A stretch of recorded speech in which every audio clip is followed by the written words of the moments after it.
Entonces, los modelos ARCH o de heterocedasticidad condicional autorregresiva, podríamos motivarlos de una forma muy sencilla, ¿no? Pensemos en una situación como esta, ¿no? Piensen en una situación en la que grafican una serie de tiempo, aquí tienen el tiempo, y digamos aquí está xt. Bueno, vamos a utilizar la variable yt, ¿no? Entonces, piensa en una situación en la cual, en realidad, la serie, en lugar de comportarse de un estilo más o menos como esto, llevado un poquitito al absurdo, en que la serie es más o menos así, es decir, una idea de estacionalidad de esta forma. Pensemos que esto no sucede, ¿no? Y que en realidad lo que tenemos es algo como lo que voy a dibujar en color verde. Piensen que en realidad lo que tienen es una serie que tiene momentos así, otros momentos así, y recurrentemente hace cosas extrañas, ¿no? Es decir, variabilidades mayores, variabilidades menores, no tiene un proceso regular de cómo, de cómo se comporta. Bien, este tipo de series en realidad no podríamos modelarlas con las técnicas que conocemos o las técnicas convencionales que hemos desarrollado, que son básicamente los procesos ARIMA, ¿no? No podríamos hacerlo puesto que uno de los principales supuestos que rompería es la estacionalidad alrededor de una media, es decir, que las desviaciones respecto de la media, el valor esperado, son una constante. Eso ya no es cierto en el caso de la línea verde, ¿no? Entonces, digamos que rompemos esta idea de que la variabilidad es la misma. ¿Qué ejemplos son de qué tipo de series, ejemplos pueden cumplir con esta condición? Regularmente son series que presentan características de volatilidad. ¿Qué tipo de series son? Son series de alta frecuencia. Las series de alta frecuencia suelen ser muy volátiles, ¿no? O sea, piensen series diarias de la venta de un producto. Es altamente volátil, ¿no? Porque depende de muchas circunstancias, ¿no? Del cambio de clima, si el día corresponde a un fin de semana, si corresponde a un día feriado, si hubo un evento, un shock exógeno que hizo que los clientes fluyeran de mayor cantidad que en otras circunstancias. Ese tipo de condiciones hacen que las series de alta frecuencia son más volátiles, ¿no? ¿Qué series no son tan volátiles? Bueno, las series convencionales, ¿no? Series mensuales, series trimestrales o series anuales son más estables porque, digamos, como reflejan el comportamiento de un periodo más largo, entonces la volatilidad digamos que se ve suavizada por esa condición de agrupamiento de información. Entonces, digamos que series de alta frecuencia son ejemplos de esto. Y tradicionalmente, otro ejemplo tradicional de esto son las series financieras, ¿no? Las series financieras son, regularmente muestran condiciones de volatilidad. Tiene que ver más con la condición de ser de alta frecuencia, más que por sí mismo ser series financieras, ¿no? Es más bien la forma en que se registra la información, lo que les da la condición de volatilidad. Bien. Ahora, empecemos a modelar o a darle un esquema o un contexto de qué son los procesos ARCH. Entonces voy a empezar con una idea muy sencilla, ¿no? Con un AR1, ¿no? ¿Cómo era un AR1? Un AR1 era una cosa que se podía ver como una serie que era XT, que era igual a 0 más A1 de XT menos 1 más UT, un término de error o proceso puramente aleatorio. La condición que le poníamos a este proceso era que para que fuera convergente a una trayectoria de largo plazo, era que el valor absoluto de A1 fuera menor a 1, ¿no? Esto garantizaba que la solución fuera estable y convergente, ¿no? ¿Qué otras características tienen este tipo de modelos? Bueno, que la media, el valor esperado de la serie XT es igual a 0 menos, entre 1 menos A1, ¿no? Es decir, simplemente uno puede despejar del otro lado del signo igual a esta x de menos 1, o aplicar el operador rezago, acomodar y podría llegar a una expresión como la que tengo aquí abajo. ¿Cómo era, o cómo es, o cómo era la varianza? La varianza tenía una forma de este estilo, ¿no? La varianza era de la serie de tiempo era igual, llegamos a esta expresión, a sigma cuadrado sobre 1 menos A1 al cuadrado. Dijimos que esta era la forma de la varianza de un proceso A, ¿no? ¿Sí? Bien, ahora, relajemos o hagamos una serie de cambios en los supuestos. Pensemos ahora que tenemos una situación en la que no estamos modelando un AR1 o un ARP en general, sino que simplemente estamos expresando una regresión para una variable y de t, una serie de tiempo, en función de una matriz x de t, que multiplica a beta, más un término de error epsilon t. Entonces me voy a regresar a un proceso más general, es decir, a una condición de una regresión, ¿sí? Simple y llana. ¿Qué formas pueden tener? Bueno, puede tener muchas formas. Una de las formas particulares que puede tener esta regresión puede ser un AR1, puede ser un ARP, ¿no? Puede ser un AR con variables exógenas, o simplemente puede ser una regresión cualquiera. La única condición es que la variable que estamos explicando es una serie de tiempo, ¿sí? Entonces, noten que estoy en una condición sumamente flexible de las series de tiempo. No estoy haciendo ningún supuesto estrictamente sobre la forma funcional de la matriz X que multiplica beta. Simplemente lo que digo es una matriz X que multiplica beta. Lo que sí voy a tratar de suponer aquí, o lo que voy a mantener como supuestos, es lo siguiente. Es que el valor esperado del término de error sea igual a 0. Es decir, el ruido que está ahí es en media 0. El otro supuesto que voy a hacer es que el valor esperado del término de error al cuadrado es igual a sigma cuadrado. ¿Sí? Como la media es 0, entonces el valor esperado al cuadrado es en realidad la varianza, ¿no? Entonces esto es en realidad un componente de varianza del término de error, ¿no? Entonces, digamos, ese es el único supuesto que estoy haciendo aquí. Ahora, lo que sí voy a hacer es el siguiente relajamiento. Supongamos que la forma de la autocorrelación, que existe algún tipo de, sí, es que existe algún tipo de correlación en el término de error, tiene una forma funcional que puede ser expresado de la siguiente manera. Es decir, epsilon al cuadrado es igual a A0 más A1 de epsilon t menos 1 al cuadrado más A2 de epsilon t menos 2 al cuadrado más puntitos más AQ de epsilon t menos q al cuadrado más una b que es un término de error, un proceso puramente aleatorio, la v. Entonces, es decir, supongamos que lo que tenemos es un AR de orden Q para el término de error al cuadrado. ¿Sí? Entonces, tengo los términos de errores al cuadrado de una regresión lineal, como la que tengo aquí arriba, como esta regresión lineal. El componente estocástico al cuadrado sigue una trayectoria del tipo ARQ. ¿Sí? Bien, ¿dudas hasta aquí?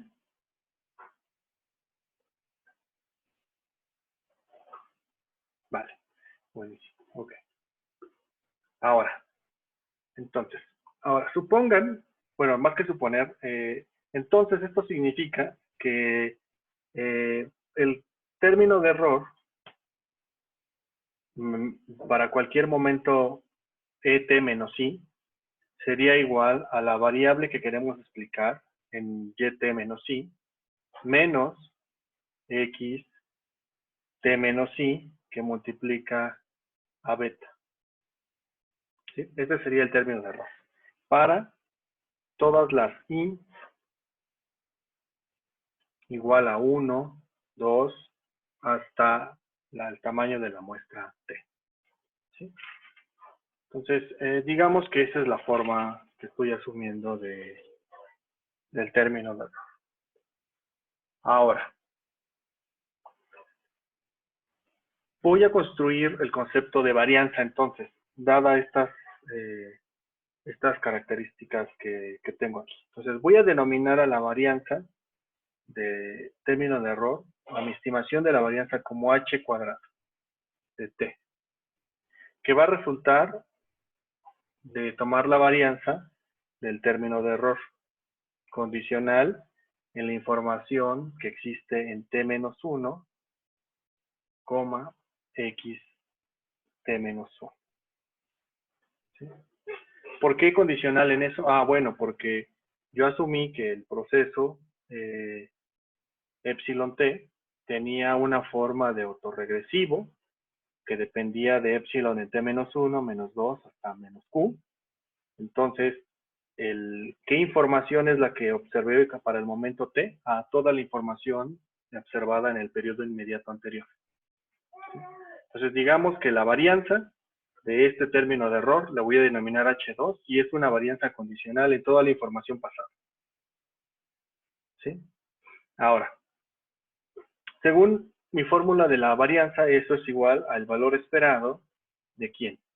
De epsilon t al cuadrado, perdón, de epsilon t menos el valor esperado de epsilon t cuadrado, perdón, todo esto cuadrado. Condicional en quién? En yt-1, xt-1. ¿Sí? Ahora bien, pero resulta ser que el término de error, su valor esperado es igual a 0. Entonces esto es igual a 0.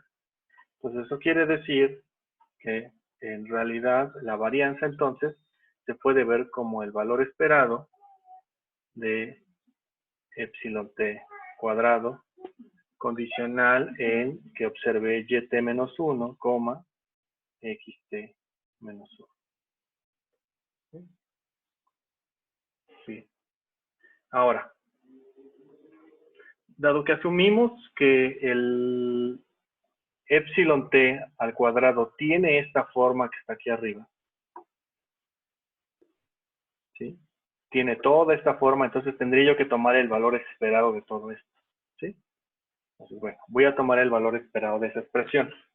Entonces, eso es igual a el valor esperado ¿de quién? La había denotado como, si me acuerdo, le había anotado como A0, sí, A0. Epsilon A0.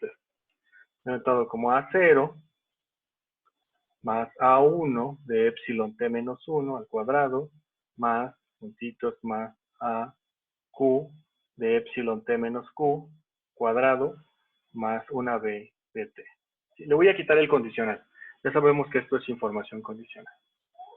Entonces, cuando tomo el valor esperado es un operador que abre la suma y saca los escalares. Pero resulta ser que todas estas variables en realidad se vuelven una constante para la información que está en t-1. ¿Sí? Entonces, ¿cuál es el valor esperado de epsilon al cuadrado de t-1 condicional en que estoy en el momento t-1? Bueno, en realidad eso ya es una constante para el valor esperado. Y así lo pasa para todo, porque en realidad en ese momento la información ya fue observada. Entonces, todos estos componentes que están aquí son una constante en realidad. El único elemento que sigue siendo una variable aleatoria es v. Este es el único elemento que sigue siendo una variable aleatoria. Todos los demás serían en estricto sentido una constante en términos del valor esperado. Eso significa que entonces esto es igual a A0 más A1 de epsilon t-1 al cuadrado más puntitos más AQ de epsilon t-q. Entonces quiere decir que la varianza h al cuadrado tiene esta forma. Lo que estoy diciendo es que la varianza del término de error es un proceso autorregresivo de orden Q. en términos de los errores al cuadrado. Un autorregresivo de los errores al cuadrado. Por eso se le dice heteroscedasticidad condicional. Es condicional en toda la información pasada. Es heteroscedástico. Es decir, la heteroscedasticidad no va a ser contemporánea. Es decir, es una heteroscedasticidad asociada con la información pasada. En estricto sentido, es autocorrelación. No es en estricto sentido varianza, porque la varianza es la única variación contemporánea. ¿Vale? ¿Dudas hasta aquí?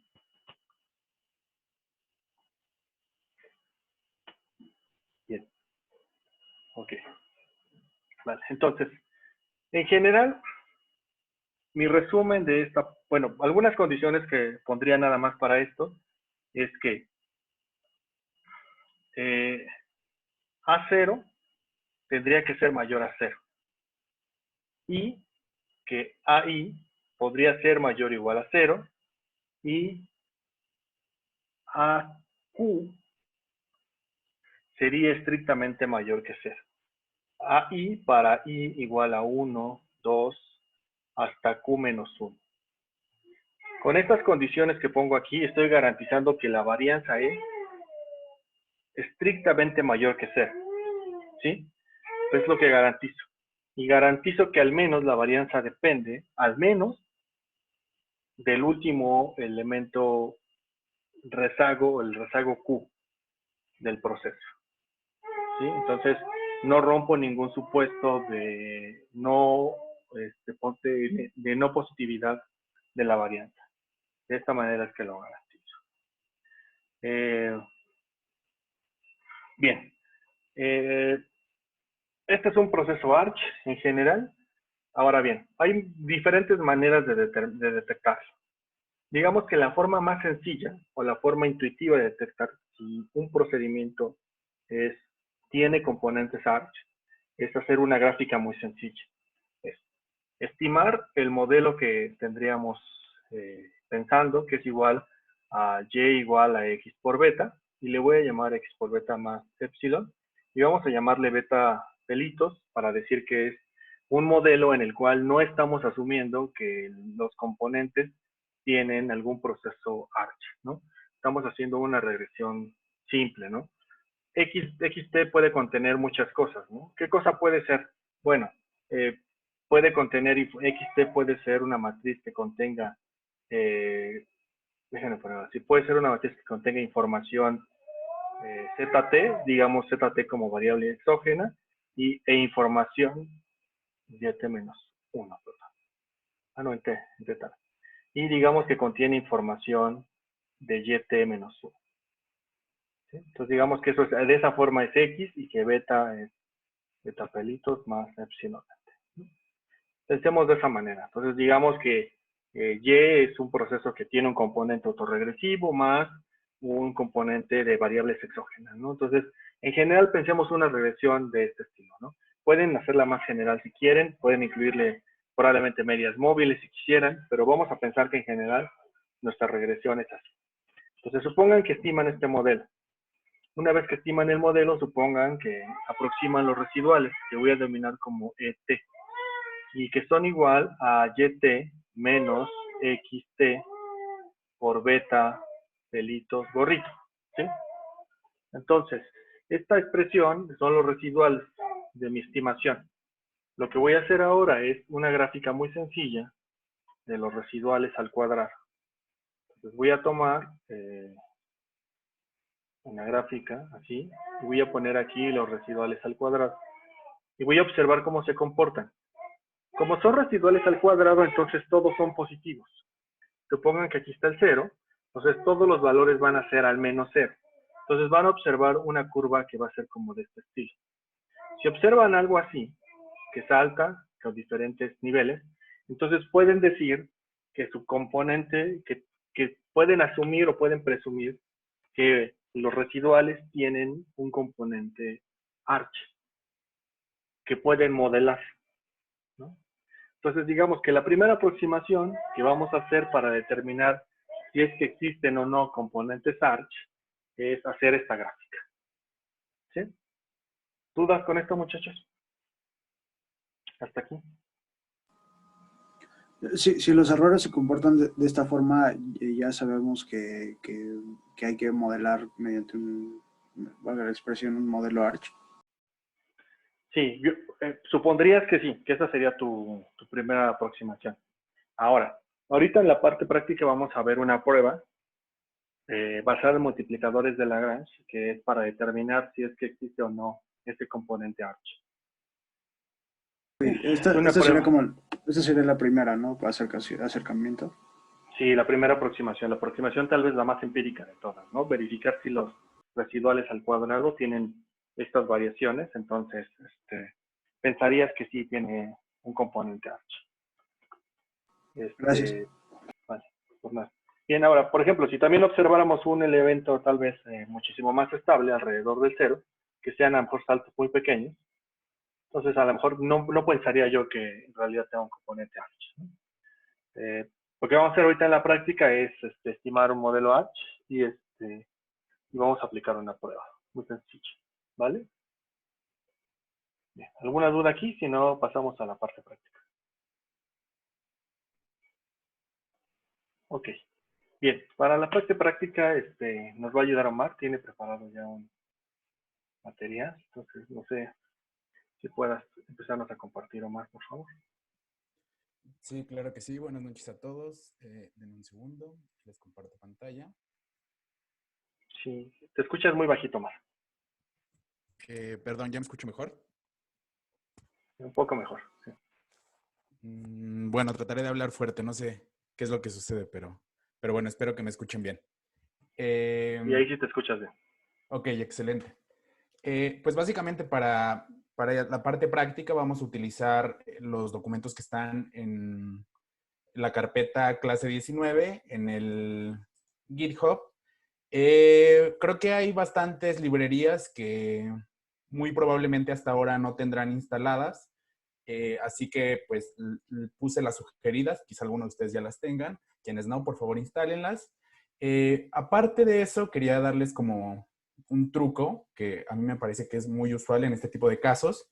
Si ustedes utilizan la tecla Alt GR y utilizan flecha hacia arriba, flecha hacia abajo, les puede aparecer múltiples cursores para poder manipular distintas líneas al mismo tiempo, que pues es muy útil, por ejemplo, en estos casos, que son líneas que se parecen mucho entre sí y pues para no tener que estar escribiendo una por una o copiando y pegando demasiado, con que lo escribamos una vez basta. Entonces, de nuevo, si ustedes utilizan, en este caso, por ejemplo, Alt GR hacia arriba y borran todos los hash de las librerías que no tengan, les puede pues ahorrar algo de tiempo. Dicho eso, pues y una vez que ya tienen instaladas las librerías, las llamamos como siempre, como ustedes ya saben que se tiene que hacer cada vez que volvemos a abrir R. Y en primer lugar vamos a utilizar el modelo Sarima que en clases anteriores habíamos calculado para comprobar si es necesario o no agregar un elemento con homoscedasticidad condicional a este modelo. Entonces, los datos también están en la carpeta, esto ya lo conocen bien, los transformamos en series de tiempo, llamamos las variables dummies, y prácticamente lo que tenemos hasta acá es el modelo que en clases anteriores nosotros ya habíamos estimado como el modelo óptimo para esta serie de tiempo.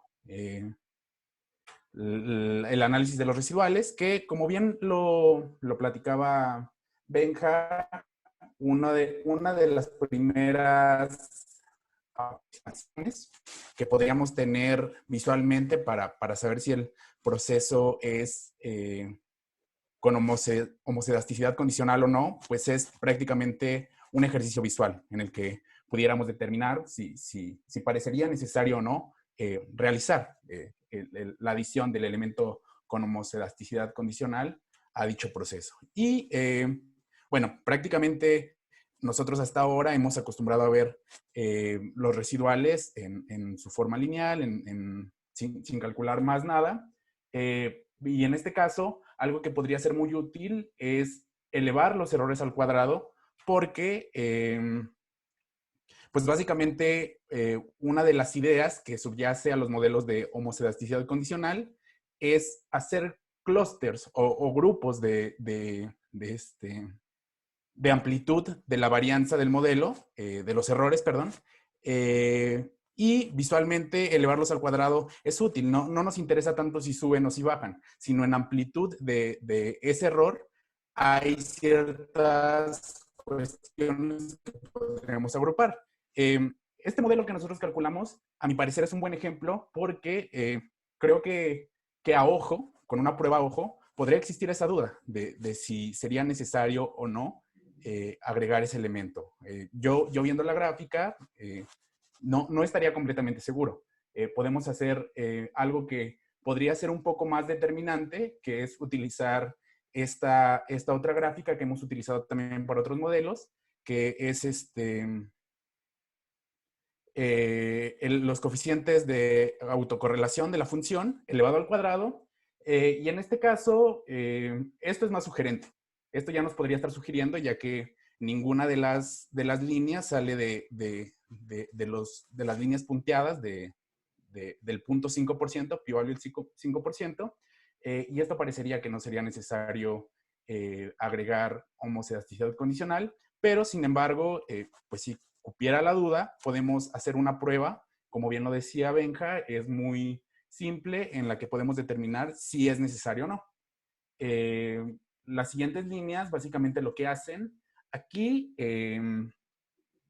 esta es una nueva función que creo que no habíamos utilizado, y básicamente lo que hace es lo mismo que la que ustedes deben de conocer o ya han utilizado, que es LM. La única diferencia de esta función es que termina por ser más útil para hacer mínimos cuadrados ordinarios con series de tiempo, porque conserva esa parte de serie de tiempo en todo lo que arroja como resultado de esta estimación. Entonces, esta es otra manera alterna que puede ser más útil en ciertos casos para estimar mínimos cuadrados ordinarios con series de tiempo, y ahí la tienen por si algún día la pueden ocupar. Y otra parte que tiene esta paquetería que nos puede ayudar es que si ustedes ven aquí, como ya lo conocemos nosotros y como nos familiarizamos en un primer momento con el operador rezago, así es como estamos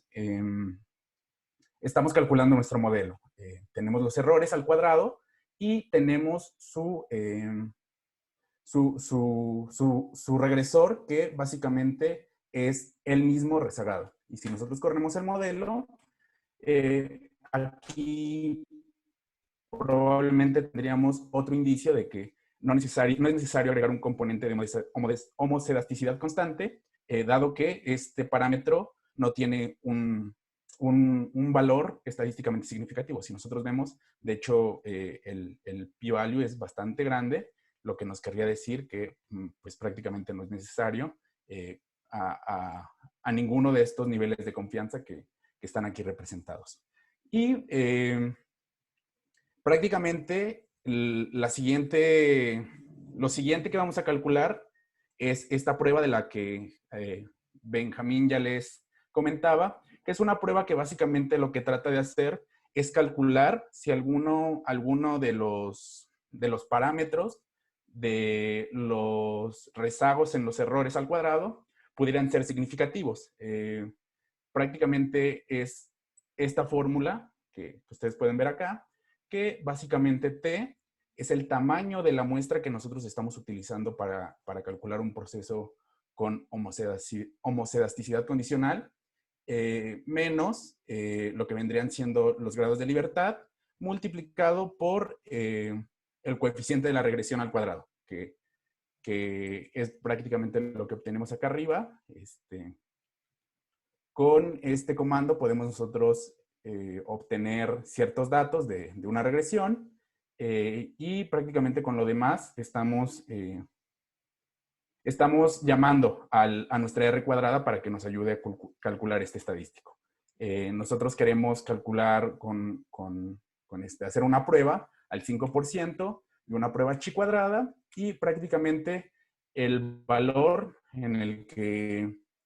a partir del cual se tendría que rechazar la hipótesis nula, que la hipótesis nula básicamente es que tenemos al menos un estimador que aplica un rezago a los errores y que es estadísticamente significativo. El chi cuadrada nos tendría que dar un valor menor o en su defecto igual a este.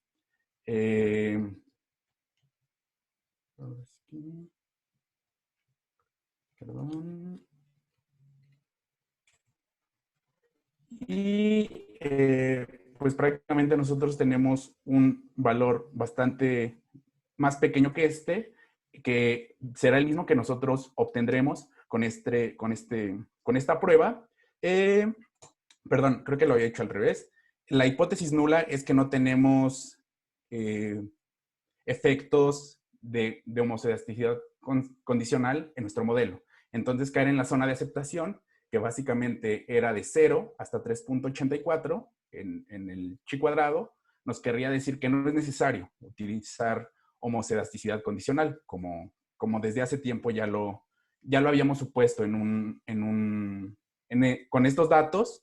Y lo que les decía es que, a mi parecer, es un buen ejemplo porque visualmente quizá uno se podría quedar con la impresión de que sería necesario, pero al realizar las pruebas y hacer regresiones, tal parece que no es necesario, tal parece que los errores no tienen este componente, al menos autorregresivo, que nosotros acabamos de estimar. La siguiente parte, vamos a utilizar esta librería que en algún momento ya les había platicado un poquito, fue prácticamente al inicio del curso, que nos sirve para muchas cosas. En general, los dos mayores usos que yo he notado es para obtener series financieras, por un lado, y por el otro para hacer visualizaciones de estas mismas series. Entonces la llamamos. La siguiente línea lo único que hace es que esta librería tiende a mandar muchas llamadas de warnings que no nos interesan, entonces lo apagamos. Y vamos a trabajar con la serie de las secciones de Amazon.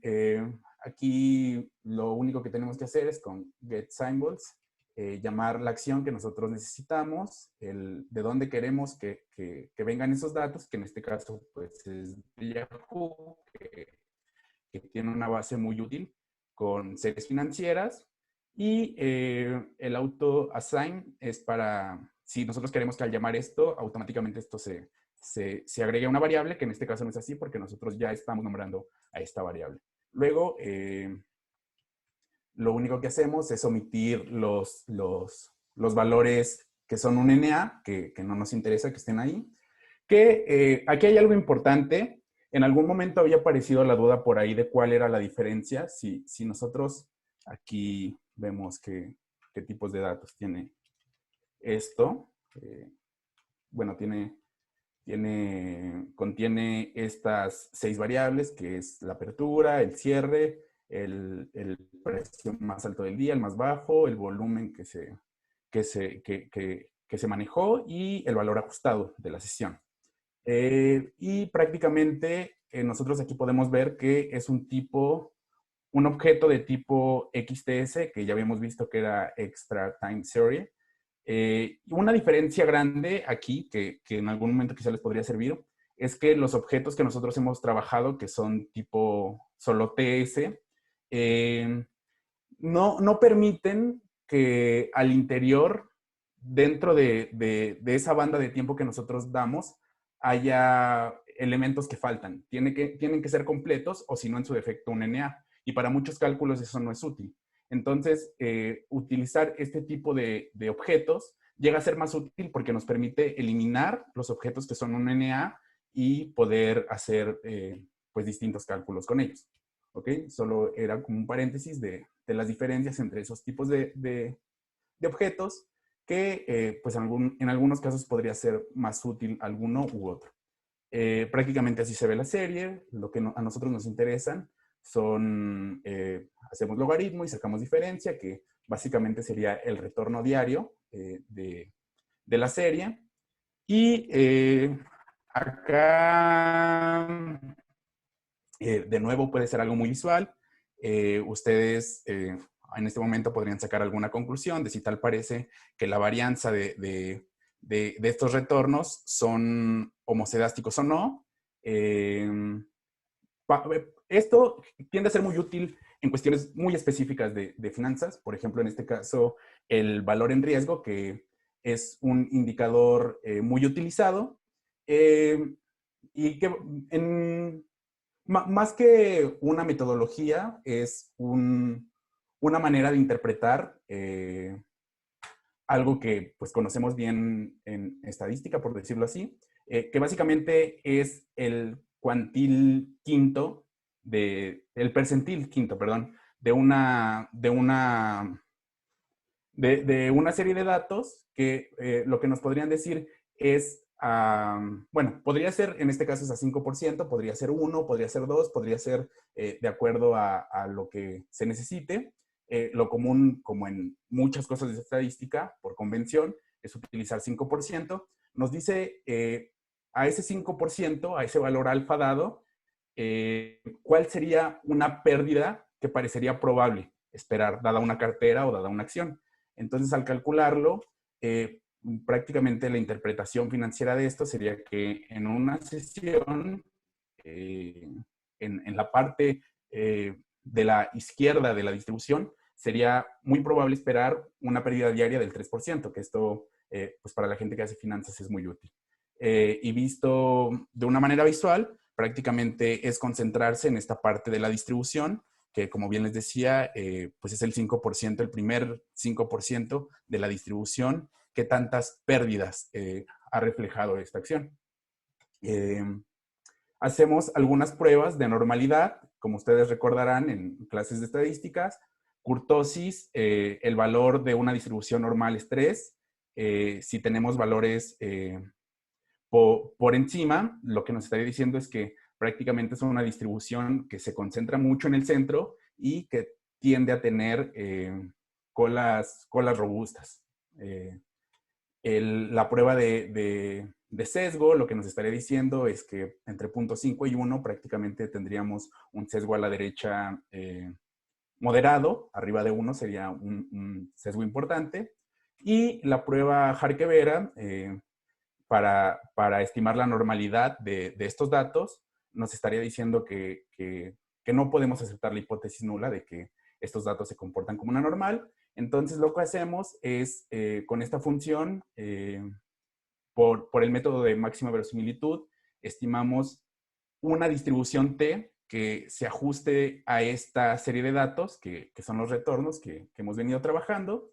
Y estos son los valores que nos da. Esta distribución con un T calculado tendría esta media, esta desviación estándar y estos grados de libertad. Es la distribución T que más se parece a nuestros datos de estos retornos, ¿no? de la acción. Llamamos otra librería, que está en este caso, lo que nos va a ayudar es a calcular una distribución T con estos datos de este tamaño, con esta media, con esta desviación estándar y con estos grados de libertad, para pues básicamente calcular el mismo estadístico, pero con una distribución T que parecería, dada la composición de los retornos, cómo se distribuyen. Hay un tema aquí de algunas estimaciones que nos tienden a generar problemas si nosotros asumimos que son normales, cuando en realidad tienen colas robustas. En este caso puede que no sea el mejor ejemplo de por qué es tan necesario esto, porque el valor en riesgo es prácticamente el mismo que asumiendo normalidad. Sin embargo, más adelante espero que concuerde porque asumimos mejor una distribución T y no una normal con lo que sigue. Y bueno, una de las cosas en las que se emplea mucho esta metodología de autorregresivos para homocedasticidad condicional es para calcular, por ejemplo, este valor en riesgo, como vamos a ver adelante. Si nosotros a los retornos le aplicamos esta función de autocorrelación, pues tal parece que no parece tan obvio que haya que sea necesario aplicarle un autorregresivo, ¿no? Por ejemplo. Pero si ustedes recuerdan, en lo que les acabo de presentar Benja, en este caso nosotros estimamos los errores al cuadrado y era por ese tema que yo les decía, que de pronto no nos interesa que en valor se parezca al valor inmediato anterior, sino que en amplitud. Es esa la lógica de que sea al cuadrado o a veces estas pruebas de autocorrelación pueden ser también en valor absoluto. Miren, si hacemos, por ejemplo, exactamente lo mismo, pero con el valor absoluto de la serie, nos va a salir prácticamente algo muy similar, algo muy parecido. De hecho, el absoluto muestra que hay que los rezagos son estadísticamente significativos con una ventana de rezagos bastante amplia, que es bastante parecido a lo que dirían los errores al cuadrado. Es muy común que en estas pruebas visuales de la función de autocorrelación se use ya sea la función al cuadrado o el valor absoluto para determinar si es necesario modelar homoscedaticidad condicional. Una vez hecho eso, y para mostrar que si hay una cuestión, si hay un tema con la amplitud de estas variaciones, si nosotros cambiamos el orden de manera aleatoria de estos retornos y aplicamos el mismo coeficiente de autocorrelación, lo que vamos a notar es que pues aquí se pierde todo eso que acabamos de ver que sí sucede con este orden que siguen. Y es esa misma lógica, que en amplitud es importante saber cuál fue la amplitud de este retorno. Lo que hacemos aquí es calcular un modelo donde solamente si nosotros ponemos como autoregresor 1, lo único que nos va a calcular es el intercepto y nos interesa quitar esta media de nuestros retornos y a esos residuales los vamos a elevar al cuadrado y los vamos a volver una serie de tiempo. Aquí lo que estaríamos haciendo, como en el ejemplo con los residuales del modelo SARIMA, es aplicar el operador rezago para saber si hay componentes estadísticamente significativos en estos retornos que hemos trabajado. Y lo que vamos a ver aquí, pues es que básicamente el primer rezago es significativo, muy significativo. El p-value es prácticamente 0. El segundo rezago no parece realmente necesario. Si nosotros somos muy estrictos y llevamos la significancia únicamente al 5%, no es significativo, lo es al 10%, pero al 5% no es. Como se ha dicho muchas veces, lo convencional es hacerlo al 5%, entonces por ese motivo no utilizamos el segundo rezago. Tal parece que con uno es suficiente, se guarda ese componente estadísticamente significativo, y si calculamos ahora esta función de autocorrelación de los residuales de esto que sería en esencia un arch, vamos a notar que al menos en los primeros rezagos se pierde esa significancia que habíamos visto en las otras gráficas.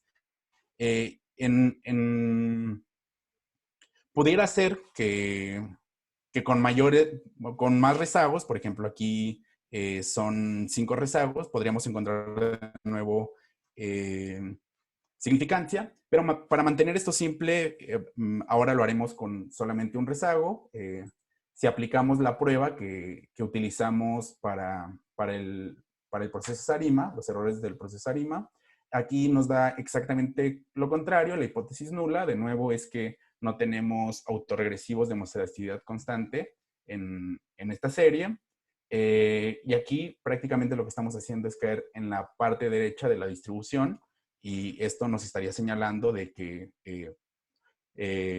no podemos aceptar la hipótesis nula, entonces aceptamos la alternativa, que quiere decir que para esta serie sí es necesario asumir homoscedaticidad condicional, ¿no? Y esta última parte prácticamente es una introducción a una librería que vamos a utilizar para las otras clases que van a ser la generalización de los modelos Arch. Lo vamos a ver con más detalle, cuál es la generalización. Ahora solamente vamos a utilizar ese mismo rezago que habíamos planteado estimando por mínimos cuadrados ordinarios. Y lo que necesitamos para utilizar esta librería es una especificación del modelo. Vamos a decir qué tipo de modelo queremos. Aquí lo que estamos diciendo, este 1 significa que solamente vamos a utilizar el componente autorregresivo de estos modelos Garch, que vamos a ver con mayor detalle en la siguiente clase. Y algo que también vamos a especificar es el tipo de distribución que vamos a asumir y será una TD-Student, por lo que vimos arriba. De nuevo, más adelante, esto va a ser relevante. Y una vez que nosotros estimamos... bueno, aquí pueden notar también que esta librería nos permite integrar un modelo ARMA con un modelo Arch o Garch. En este caso no estamos interesados en especificar parámetros ARMA, pero si quisiéramos lo podríamos hacer con esta librería. Esto que hemos llamado como este objeto, lo vamos a utilizar para calcular el modelo con estas especificaciones. Los datos son los que hemos venido trabajando y la manera en que lo vamos a resolver, que prácticamente esta es una manera de solucionarlo con multiplicadores de Lagrange, un algoritmo que llama a algo que lo soluciona mediante multiplicadores de Lagrange. Y la otra parte es mediante Bootstrap, realizar en este caso 100,000 simulaciones para el siguiente valor, dado nuestro modelo, que es una de las utilidades de esta librería, hacer Bootstrap de acuerdo a lo que nosotros hemos modelado para tratar de calcular, en este caso, el siguiente valor. Esto podría ser más grande, pero para fines de lo que estamos haciendo en esta clase, este 1, que prácticamente es cuántos valores hacia adelante queremos calcular, podría ser mayor. Podríamos querer calcular más valores hacia adelante. Y volvemos a hacer lo mismo, calculamos nuestro valor en riesgo. Y aquí estas tienden a ser medidas más conservadoras. Este valor es más grande que los otros dos que habíamos mostrado y calculado, y esto se puede interpretar justamente como eso, que esta manera de calcular ese valor en riesgo es más conservador que las otras dos que habíamos calculado. La siguiente parte, bueno, aquí, perdón, hubo una partecita que se me olvidó ponerles, pero si ustedes quieren ver los parámetros del modelo, llaman al modelo que hemos calculado. Creo que esto es algo nuevo, relativamente nuevo, que no habíamos utilizado, con arroba en algunos tipos de objetos. No solamente se utiliza el signo de pesos, sino también se utiliza arroba para ingresar a otros objetos que están dentro de ese objeto. Lo que hemos calculado, y en este caso sería así. Y prácticamente aquí nos está dando los valores, los coeficientes que hay que calcular en un modelo Arch, que mu es la media de este modelo, que es muy cercana a 0. Omega, que básicamente es una media sobre la varianza. El tema con los modelos Arch es que la varianza se vuelve un componente condicional. Entonces, la varianza tiene una constante propia, y este coeficiente alfa 1, que es el estimador asociado a ese rezago que calculamos para los errores al cuadrado, como ustedes pueden ver, los tres son estadísticamente significativos. Y este shape, que básicamente es lo que en la parte que Benja mostró, es la B sub t que nosotros habíamos, corresponde a este tipo de modelos. Lo que vamos a hacer al final es una gráfica en la que estamos calculando, dada una distribución t, con un alfa de 5% y estos grados de libertad, que fue los que calculamos arriba mediante máxima verosimilitud para la distribución de estos retornos. Esto solamente está extrayendo el componente de tiempo de nuestra serie para poder ponerlo en el gráfico. Y lo que vamos a obtener es algo como esto, que de nuevo aquí está cómo ingresar a ciertas estimaciones del modelo con el arroba y con el signo de pesos. Básicamente lo que estamos teniendo es esa varianza condicional multiplicada por este valor al 5%, que lo que hace es que, como ustedes lo pueden ver en la gráfica, prácticamente nos da ese valor en riesgo condicional a la varianza que presenta la serie en ese momento, ¿no? Prácticamente es lo que estamos viendo ahí. Y esto, pues, es muy útil porque, bueno, en un primer momento esta línea verde lo que nos está diciendo es lo que ya calculamos, pero con una distribución normal, asumiendo una distribución normal. Lo rojo está calculado con una distribución T, y es prácticamente un ejemplo visual de lo que yo les decía. La parte verde, pues claramente es un cálculo más conservador y que no es capaz de darnos información acerca de la amplitud de la varianza que que se está notando en ese momento, ¿no? No sé, por ejemplo, podemos ver que esta parte última de 2020, pues, si nosotros solamente nos guiamos con obtener el percentil 5 para saber la medida de riesgo de tener esta acción, pues queda bastante por arriba. O sea, estaríamos subestimando lo que puede caer esta acción de un día para otro. De hecho, si regresamos al código, aquí lo que estoy haciendo es extraer la desviación estándar de la serie y multiplicarlo por el número de desviaciones estándar que están al 5%, que como ustedes lo podrán imaginar, es ese 1.64 que nosotros tenemos, que seguramente conocerán muy bien. Pero si nosotros esto lo volvemos respecto a una distribución T de Student con ese mismo 5%, con los grados de libertad que ya hemos calculado. Si ustedes recuerdan, la distribución T con infinito números de grados de libertad, en el límite es una distribución normal.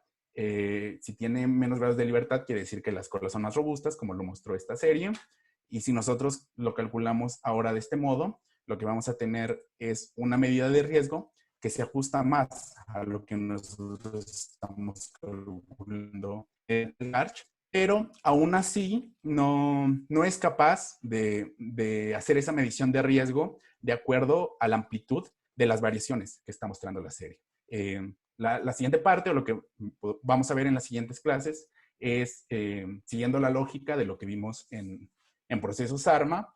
Hasta aquí hemos visto estimar el autorregresivo de estos errores al cuadrado. Lo que correspondería ahora, quizá en esto que hemos modelado, es saber si hay un componente de media móvil, tanto en los errores del modelo ARIMA, o si los hubiera en esta serie, que nos ayuden a modelar mejor este valor en riesgo, o si nos ayudaría a tener una mejor estimación de lo que fue nuestro modelo SARIMA. No sé si alguien tiene alguna duda.